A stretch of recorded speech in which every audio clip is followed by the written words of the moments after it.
Y'all, welcome back for another episode. I am thrilled to tell you that Dr. Kathy Koch is back with us. One of our all-time favorites on the podcast, one of our all-time favorites at Teach Them Diligently. I learn something every time I talk to Dr. Kathy, and I am confident you will too. So, Dr. Kathy, welcome back to the podcast. Well, thank you, Leslie, for having me. And those are such kind comments. I love your events, and I hope so many people choose to come this year. You've got 3, so there's choices. I hope they come. I appreciate, I do too. And our theme this year is with excellence, where, looking at the generational impact of what families are called to do, we want to equip them to do it with excellence. And so you fit in so beautifully with that because you give such great insight to parents about how their children function, how to teach them better, how to teach the child that God gave you, how to encourage the gifts that they naturally have. And so I can't wait to hear what you have in store for us. Oh, and to not expect perfection, right? Well, exactly. So again, thank you. No, excellence. I like to say that excellence is the journey, perfection is the destination, heaven with the one who is perfect. Right. So no, I love that. Christians need to have excellence in all things for all reasons. That's part of, I think, the abundance that Jesus died that we would be this choice to always show up. Doesn't mean that we and our kids aren't going to make mistakes, but that we would choose to be who we were created to be in an excellent way. I love that theme. That's really smart of you. God led you well. He does every year. So, well, he was so good. He is so good, and we're so grateful. And it's always been our heart, and I know it's yours too. And actually, what we're going to talk about today fits perfectly in that. But to encourage parents to understand that our primary call is to shepherd the hearts of our children, to disciple them, bring them to Jesus, and then to equip them well to have a foundation for a faith that is their own, but also to educate them in such a way that they're ready to walk through whatever door God opens for them in the days ahead. So as we are, as parents, learning to do all these things, sometimes it's very tempting to think siloed, like I'm supposed to parent, I'm supposed to disciple, and then third, I'm supposed to educate, when actually these activities are all one. So I appreciate your heart and how, as you are speaking so often, and you're such a prolific educator and speaker, communicator, writer, and so on. But as you speak from an education standpoint, it makes it so clear how discipleship and parenting and education just meld so beautifully together. I appreciate you noticing that. And it was one of the things that drew me to you. And I know that you don't want me to, this is the purpose of the podcast is not a commercial for Teach Them Diligently events. However, I will say that one of the reasons that all of us at Celebrate Kids are thrilled to be a part of your action is that it is about discipleship. It is about the whole child and really the whole family. And this, we're pro-family, pro-love, pro-discipleship, pro-learning, and we need to be. So, no, I love that. And one of the biggest advantages of homeschooling is all the hours you have and the fact that you can individualize. And I know we'll talk about that today. And it's just the wisest decisions. I hope that in our podcast today that, new people are encouraged to believe that, hey, I can do this too. And that people who have done it a while have new ideas because it can get old at times. Oh, absolutely. Absolutely. And so that it's so important to keep your mission and the bigger picture view of what you're doing in the forefront, because the details, just like in anything else you do, can get very wearisome. But when you look long term at the work that you're doing and the kingdom significance of it, it is life-giving, and it can get you through those difficult, kind of downtrodden times. You talk a lot about teaching the child and not the subject. And that is something that I think is so important for people to understand. So would you just kind of explain to us really quickly, what do you mean by teaching the child and not the subject? Right. I love that we're talking about this today. So, and of course, Rusty, I do want you to teach math and reading and spelling and art and history. So it's not that we don't teach content. However, I believe the best emphasis is on the individual in front of you. Now, you can teach 3 or 4 kids at the same time, 8 kids at the same time, if you're crazy enough to try that. But and of course, that's what they do in the schools across the road, and it doesn't work all that well. So the advantage of homeschooling, again, is that we can individualize. So when you teach children, you know who they are. They know who you are. you're teaching the individual, you're not teaching history. Here's an example. If you are teaching a history unit to a son and a daughter, and you know that your son loves cars, your son wants to be a pilot someday, or your daughter was fascinated by the stagecoaches who went out west and how did they live in there, and how the children didn't have any room to play, and you're teaching a history unit, then let them learn about transportation. You don't necessarily have to study all the people in that lesson, even though you might be using a book that has the people in blue and yellow, highlighted. You get to teach what your children will find interesting, which keeps them engaged, which makes them curious, which causes them to believe that learning is cool. Because that's, again, another advantage of homeschooling is it doesn't have to be about grades and performances. It can be about curiosity and learning. So that's the first thing I'll say. And there's more, but what do you think of that idea? Well, I love it. And, we talk a lot about heart schooling. That's kind of Yep. how we package what we're all about. And in heart schooling, it's all about knowing your child, teaching your child, getting to know, I want to be a student of all of my children so Yeah. that I can engage with them in the best possible way, because I can teach them better to love learning, like you were talking about. I can put them in an environment that's going to make that so, if I understand them better. And Yeah. so that is truly one of the advantages of taking a heart schooling approach, is you are able to get to know your children so much better. So teaching the child, not exclusively, or just focusing on the content, is Right. a great advantage to that. Yeah, no, I love that you brought out that we're so connected in this way between our philosophies.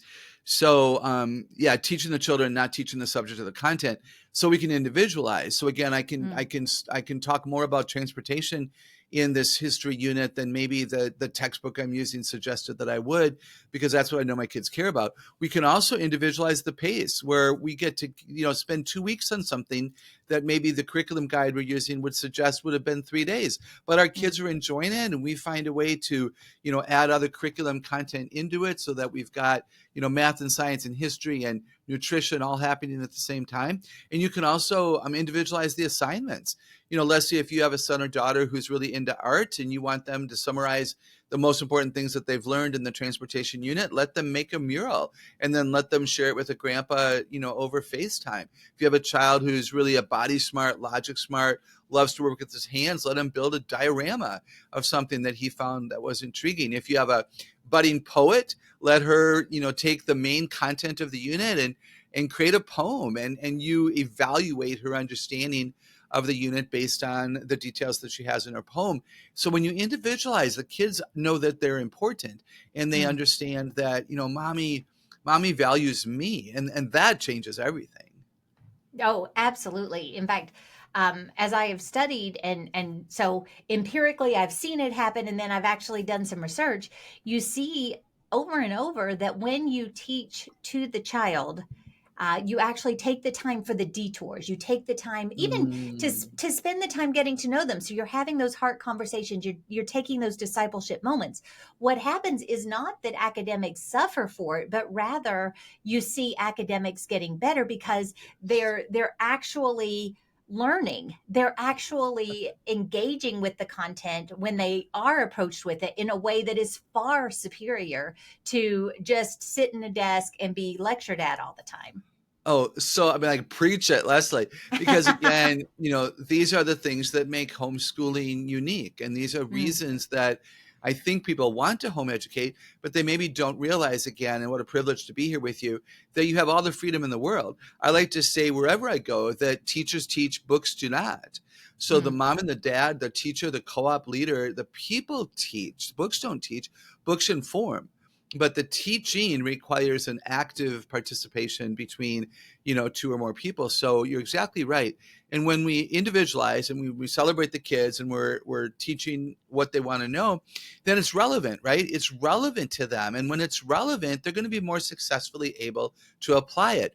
And that's another reason that heart schooling, homeschooling is so significant, because we are the teachers. We know what mm. they're learning, so we can help them apply it in everyday ways. They can apply English to a science assignment. Whereas if they were in a school across the road and they had a science teacher who was not the English teacher, the science teacher wouldn't know to say, hey, by the way, this morning, when you learned about this, use it right now. But when Exactly. you teach children and you keep your eyes on those big picture goals, then you're able to increase relevance, increase joy, increase peace, decrease fear. Mm. And in all of that, you have probably, or I would say almost for sure positively, a greater success at applying the information in the future. And now you feel good as a teacher, and that's okay. And the kids feel successful as learners, and that's obviously what you want. Oh, absolutely. It's very difficult though. Just being honest, as a homeschooler, one of our biggest insecurities, and it was mine, pretty much everybody that I talk to, one of your biggest insecurities is that you cannot teach well enough. You're not going to be, so we get like, not on purpose, it just kind of sneaks up on us where we almost get laser focused on this academic element because that's Yeah. the thing we're so afraid of stumbling over. So, but as you're talking about teaching the child and actually just all the things, I'm almost done homeschooling now. So all the things that I've learned through the years, I want you to talk about the other side because I think that'll be really, really helpful too. What are the disadvantages to parents who Mhm. believe that or who are laser focused just on teaching content? Yeah. No, I'm glad you asked that question. I wonder if we're laser focused on the content, and that's why we feel insecure, Hmm. because we've looked ahead to algebra or chemistry or a complex historical unit, and we don't even remember that time in history ourselves or whatever. There's just a lot of things. Like I always say, and it's true, I would be a smarter woman with more knowledge if I was a homeschool mom, Hmm. because I'd be learning along with my kids. You don't have to know it in advance. You can learn it with, and when you learn it with, now granted, there's some things in advance because you're not a stupid person.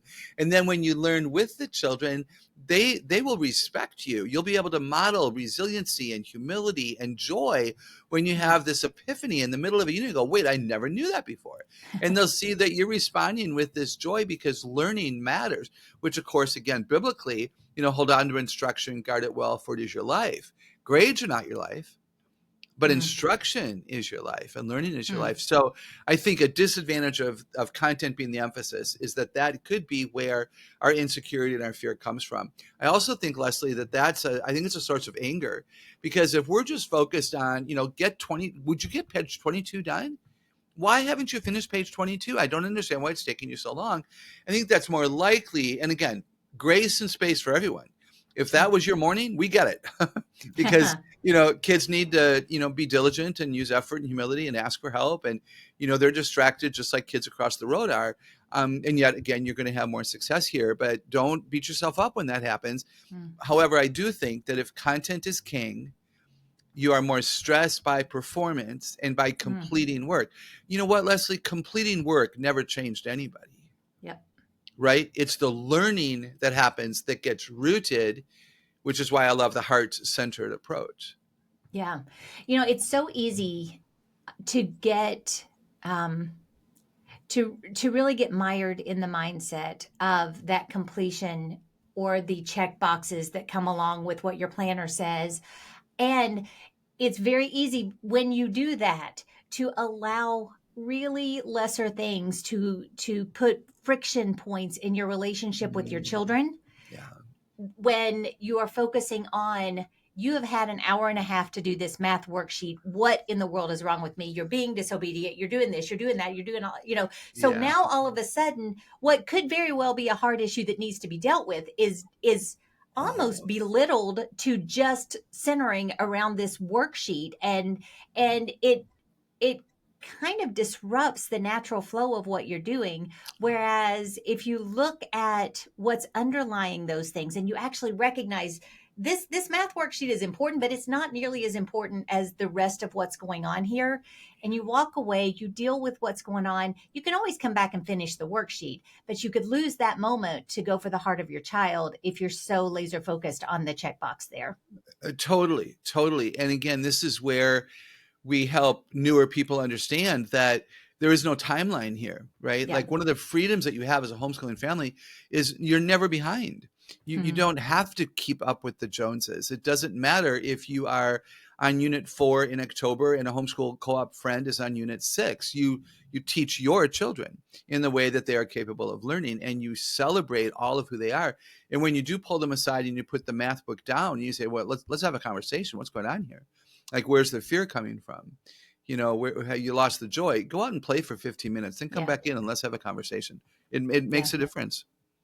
Well, and even piggybacking on that, when you see your children getting antsy and they're not able to learn, they're not able to function, the best thing in the world for them is to get a little bit of activity and exercise. Yeah. I've been fascinated by some of the research I've done that shows what happens to your brain function for hours after just 20 minutes of activity. So Yeah. by not allowing our kids to go play, which is one of the blessings of homeschooling, we can send it. There were so many times when I would tell my boys, just go out and shoot ball or go play on Yeah. the trampoline or run around the house or whatever, because they were never going to get that worksheet done in their state of mind right there. So because I was teaching each child, I was able to look for those kind of cues, Yeah. adapt what I was doing, and then come back and regroup after that. That's really well stated. Totally. When we teach children and we don't teach content or subject matter, then we recognize what they need, I think, much more quickly, and we Mm, honor them. And you know what, Leslie? When we honor children and we don't yell at them as much, now again, you have a right to a standard. You have a right, if you've talked and if you've taught them about self-control and you've taught them about, staying focused, then you have a right to being disappointed when they choose to not be, which is always a choice. Even for the kids who are ADD and ADHD, it's always a mm. choice. But yeah, being centered on the kids, there's a freedom there, and there's a power that you now have to influence the human being, the child in front of you. And again, which is why I think that we're doing it. Yeah, absolutely. You've alluded to several of ways that this kind of an understanding, and we've talked about it, this kind of an understanding can really impact the way that a family functions, impact parent-child relationships, and so on. Mm. But is there any, or are there, get my grammar right there, are there any other impacts or changes that happen within families, parent-child relationships, and so on that come when parents really turn their focus to teach the child rather than just the content? Again, I love that you're asking it. The value they feel will change Mm, everything. When we feel seen, visible, when we know that we're important, when we understand that our mom is sacrificing to pull us aside from our peers to talk with just us about something. The kids may never say thank you for that. They might not even really understand it, but there will be right. something in their spirit that connects well. And I think that changes everything. I would also say, and I know I alluded to this, but I think one of the main reasons that I became focused on this, like Leslie, when people ask me at the end of even an event at your conference where there might be 300 or 1,000 or 80 in a room. And they'll say to me, to God be the glory, they'll say, how is it that you taught all of us when I felt like I was the only one in the room? Hmm. And they'll say to me, why did I pay close attention to you? And again, this is not about me. This is about God's gift in me. Okay, so please hear this correctly. God has gifted me to hold the attention of a crowd, even children in a crowd. I just did chapel at a school recently. They listen. And why do they listen? Because they know that I'm focused on them. And the proof of that would be if I would listen to a recording of the same talk you hired me to do in Branson and in Pigeon Forge and this upcoming year in Dayton, Ohio, they better not all be identical, because Yes. that means the Holy Spirit, if they're not identical, then I was teaching the people and the Holy Spirit had freedom. And I Mm, spent 10 minutes on something I had no intention of spending 10 minutes on in Dayton, which I do not do in Pigeon Forge. If there's lockstep, then that's evidence that you were teaching content. And so mm, I've learned, and even back to when I was a professor, and even when I taught second graders, I've learned that focusing on the people makes it real, makes it relevant, makes application more reliable and more successful. And that's what I want. I want people to take what I've taught them and do something with it. And the only way that I think that happens is that they have had something taught to them that they wanted to learn. And that happens when you see them in the crowd, if that makes sense. oh, absolutely. And I love the way that you package that, because I think a lot of people understand that, every time or they like, I've heard this before, but it was just different this time. But the Mm, way that you laid that out, it actually helps for understanding, even to that one point about workshops or, lessons or whatever it is. That was really insightful. So I appreciate that. To those who are listening in, though, who are like, oh, this is what I have always wanted. I have that you're describing what I really want to do, but I have no idea how to get there. Do you uh, have any practical insights or tips, steps that they can take to really start shifting their focus away from just teaching content towards teaching their children? oh, I'm glad you asked that. What if I would suggest that we start with prayer? And Mm, I don't mean that flippantly, but that we slow down and we really ask God to shift our focus and to help us not prioritize the 22 problems on page 22, but help us focus on our children. I think it's especially appropriate or important if we have homeschooled this old way, or we were even in a school and we've pulled our mm, kids and we pulled ourselves out and we're trying to do this homeschool thing. I think you pray, God, give me the freedom I need to teach my children what it is that you've called them to learn. And I think now when we look, if you are using a curriculum and there's a teacher's guide, if you're even reading a library book and you're asking God for insight of what kind of questions you could ask the kids about the story, you pray throughout that whole experience that God would reveal relevant golden nuggets. And you pray, remind me of my Katie and my Betsy and my Andy as I study this. Keep me focused on the children you've called me to disciple. So I think we start with prayer. I also think, especially if the children are older, Leslie, what would you think of talking to the kids? Do you, as a mhm. homeschool, you know, person yourself, would that be a good idea that a mom and a dad would sit down and say, we're going to make a shift here because we really believe it'll be good for the family. So just kind of get ready, and we prepare them so they're not blindsided by, oh, you don't need your textbook today. We're going to do something a little bit different. I would Yeah. think that would be helpful for the kids. Oh, it's very helpful, but we actually went even farther than that. As the kids got older, I listened a lot to their input on how we set up our day, how we took our subjects, how, Excellent. we like all of these things. I learned so much about them just by hearing their ideas. Some of them obviously, put trampoline floors in. We're not doing that. But they had a lot of ideas that were easy to incorporate, so it showed that I valued their ideas. But also, Hmm. when I started leaning into the things that they were telling me, there was way more buy-in because this was all of a sudden theirs. And so Love it it. removed a lot of the friction because I could go back to him and say, Bud, this is what you said you wanted. So, it gives you a better platform when it's coming from them. I love that. And it's not weak on our part to ask our children. There's wisdom in that.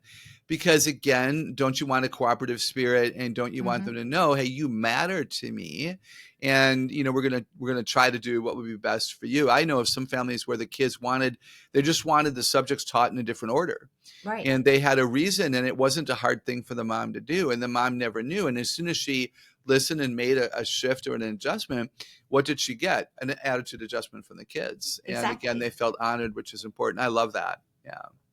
Yeah, so I think that actually engaging, giving them insight into what is coming is good for that purpose, but also it you want to be moving together as a family. You Mm, have, we talk to families all the time about sharing your vision and your mission yes. and discussing goals and stuff with your kids. We're training them how to be adults, and if you're not shooting for something, you never know if you actually get there. So you want to engage them in those conversations so that they are walking with you. You are now a team doing team things rather than mom and dad dragging kids along for something they don't even know where they're going.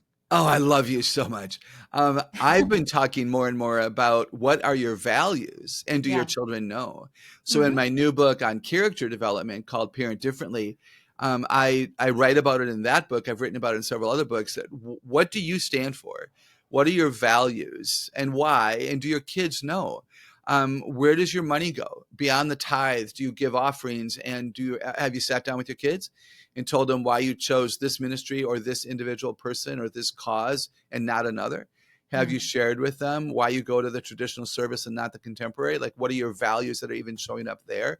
Why this church? One of the things that I'm actually getting more and more concerned about is that we typically don't teach children how to choose a church, Yeah. right? Moms and dads choose the church, and then we graduate out our kids and they go off to career, military, gap year, college, junior college, whatever, and they're not in church. And often they're not in church because they don't know how to choose a church, or Mm. they end up in a church that you might be disappointed they've chosen, and they didn't know, what the values were that they should look for, just as an example. So absolutely, we need to be led by the Lord and led by values and passions and purposes and commitments, and share those with our kids and all of that. Then you've got that teamwork and you've got the family, right? Leslie, why are we a family? We're a family to pass on those things.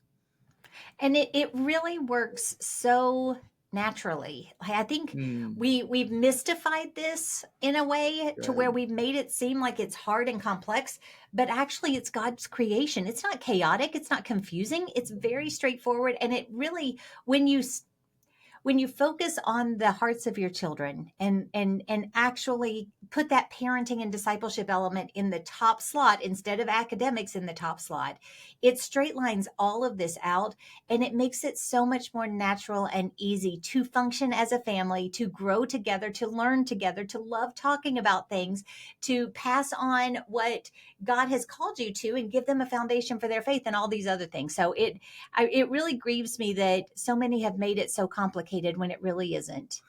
Oh, that's so good. That's so good. So we pray. And I think another thing that you, I know, will agree with is we find mentors, Hmm. So if you are listening and you're like, man, I think these are changes I should be making, ask in your co-op if somebody, they may not understand what we mean by teaching children, not subjects or content. But there's a way you could ask questions to find out if somebody is more focused on the kid than they are the right Yeah. answers in the book. And ask if they would, have coffee with you or a Diet Coke or a piece of pie, and teach you what it is that they've discovered, and see if they would hold you accountable to making small changes, because change isn't easy, but I think there'll be rewards if you do it. Oh, there's no question. And the stakes are high. We are Yes. talking about our children, our Yes. relationships with them. And this is long term. I've got three that have graduated from high school. One, my baby's a senior. My kids have flown, they've launched out. And now I'm getting to enjoy the closeness that comes from living the first part of their lives very closely together in community, moving as a group, serving together, learning together, growing together. And the joy that comes with that cannot be packaged, and it is worth setting everything aside for to achieve. What I appreciate about that is the intentionality that you and David have had, even the choice to pull them in order to homeschool. And Mm. I know that that was intentional, that David especially wanted more time with the kids to disciple. I know you did too, but he was the one that was, out and about at work more. So the intentionality that you've had, and again, that honors kids, and it will show up to them. Hey, we're not going to do that because we've made a commitment here. We're not Yeah, spending money on that because we've made a commitment here. When kids see that we're intentional, then they become more intentional even in their focus. And that's ultimately what I absolutely. think your grown kids are showing you, is that they can carry on the values and the traditions and the loves that you and David have raised them with. It's not it's not perfect. We're not saying that, every homeschooled kid is going to turn out and want to be with family forever and ever, but the chances are much greater when you are a heart schooling Yeah, homeschool family, that you're yeah. going to get what you ultimately desire, which is this community which lives on. Yeah. Yeah, it's such a blessing, and I'm grateful every day for the way that God did take. And it really comes down to just daily prayer and simple steps of obedience. You just do the next thing. Yeah. And, we didn't start out with this grand vision of what our life would look like and how the kids would be launching. And, teach them diligently certainly wasn't part of that vision when we were young, but it was just this still small voice telling us what to do next as we sought God's face for our children's hearts. And just those one little step at a time, they may seem completely insignificant, but you may look back in your rearview mirror one day and be like, wow, that was one of the most impactful things that we ever did. And it's so simple and small. So again, I don't want people to mystify even knowing God's will for how you parent your children. Yeah. Just listen to So what good. God is prompting you to do, and do it boldly. That's really good, my friend. And I think we also have to look for small progress. I think one of the Hmm. things that I've talked with homeschool moms and dads about is, they get discouraged and they become concerned that they're not doing well because they forget to look for the small things that are Yep. evidence of the beauty of what we've done as we brought our kids home. So I would encourage everyone to take photos of attitude faces of work. Keep a collection of the right kind of work, and on your day when you just don't think you can do it again, look back and recognize how far your youngest kid has come in something as simple as handwriting your older kid an attitude shift. Look for small gains. Don't be Yeah. caught in the big glorious answer. Look for small things and celebrate those. Absolutely. Yeah. In the Heart School book, I have a whole chapter, part of a chapter on new benchmarks. If we've got these goals Mm. and they're so different than what, the public schools have or whatever, you need different benchmarks for gauging how you're doing. And so just reframing the way that you look at that progress is going to change your attitude throughout the day. It's going to encourage your heart more than you can know. And it will keep you going along those paths that God is leading you. So, yeah, I appreciate your bringing that up so much. So Great. we are really sad. I always hate it when our time comes to a close, but we are out of time. Can you tell everybody before we go where they can find you, where they can find your books? You've written so many amazing resources for parents. So tell us just a little bit about those and where they can find them. Yeah, thank you. So celebratekids.com is our website, celebratekids.com, and all 7 books are there. They, of course, are also at an online store everyone knows about. But when you purchase from us, we are blessed Mhm. because we are a nonprofit ministry and we benefit from that. On our website, you'll also find information on our podcast. And we have online courses that are very inexpensive where you bring me into your home on a screen and get to watch and learn. And once you buy them, you have them forever. So it's really a good deal. Just like Leslie and David and Teach Them Diligently, we are all about nurturing you and helping you become successful and confident as you parent and grandparent your kids. So celebratekids.com. Yes, and I can't encourage you strongly enough to go check it out. Get her books. Come and hear her at Teach Them Diligently. You will be so very, very glad that you did. I know that you've been given a lot to think about today, and I hope and pray that as you walk away, that you are going to be much more intentional at looking at the children that God has called you to teach and educate and disciple and love, and not focus solely on the content that you feel like you have got to get through every day. I promise, as one who has been there, done that, God has an amazing way of bringing to their remembrance all of these little things that they've learned that you think that they're not paying attention to. And He ties it all up so they become ready for that next stage as they mature into it. So trust the process there and really make sure that you are getting to know your children. You are spending the time to invest in their hearts. That will raise your educational activities to the level of excellence that you want. I promise you that. So have a wonderful, wonderful rest of your day. Make your plans to join us next spring at Teach Them Diligently. Tickets are available now. So go to teachthemdiligently.net and grab yours. And we can't wait to see you there.